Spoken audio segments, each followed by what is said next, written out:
BJP की केंद्र सरकार से हमारे बच्चों को रोजगार दिए नहीं जा रहे, पाकिस्तान से लोगों को लाके उनके बच्चों को रोजगार देना चाहते हैं। बीजेपी वाले पाकिस्तान से लोगों को लाके उन्हें भारत में बसाना चाहते हैं, उनको घर देना चाहते हैं।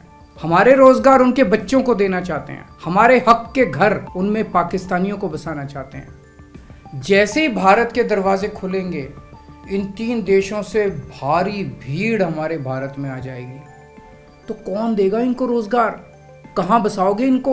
बीजेपी वाले अपने घर में बसाएंगे क्या इनको? इनके अपने घर में रखेंगे क्या इनको? बीजेपी वाले देंगे क्या इनको रोजगार? कौन देगा इनको रोजगार? Stop telling lies about the CA के आने से बाहर के लोग नौकरी लेंगे, ये कौन सा तर्क है? ये जो हिंदुस्तान में लोग आए हैं, ये कौन है? ये अपने आस्था के नाम पर प्रताड़ित होकर आए हैं। We would like to clearly clarify on behalf of the BJP that CAA does not at all take away the citizenship of any Indian. It does not at all deprive any Indians of their citizenship.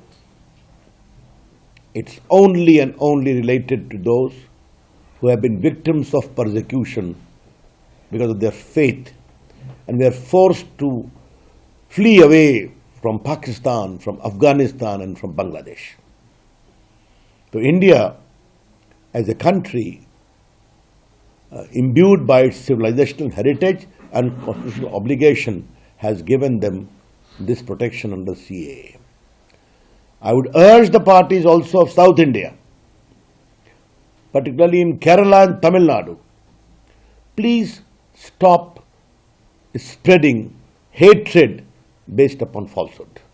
Kejriwal ji, vote bank की प्रत्याशा में आप कहां तक जाएंगे? बार बार माननीय गृह मंत्री अमित शाह जी ने इसको स्पष्ट किया है कि सीए हिंदुस्तान के किसी नागरिक की नागरिकता नहीं लेगा।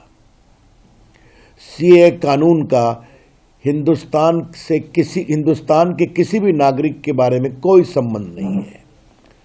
न हिंदुस्तान में रहने वाले किसी की नागरिकता छीनेगा, न किसी को नागरिकता देगा। ये केवल और केवल वो लोग जो अपनी आस्था के नाम पर प्रताड़ित होकर पाकिस्तान, बांग्लादेश, अफगानिस्तान आदि से आए हैं, उनको नागरिकता देता है। और गृह विभाग ने भी बाकायदे एक स्टेटमेंट इशू किया है कि सीएए देश के मुसलमानों के विरोध में कुछ नहीं कहता। तो ये फिर बिना मतलब का प्रोपेगेंडा क्यों किया जा रहा है? और सबसे आश्चर्य की बात है कि ये कौन लोग हैं जो रोहिंग्या के पक्ष में खड़े होते हैं और कहते हैं कि उनको अवसर दो, उनको अधिकार दो, और जो प्रताड़ित होकर हिंदुस्तान में दर दर भटक रहे हैं, पीड़ा की जिंदगी जी रहे हैं, जिल्लत की जिंदगी जी रहे हैं।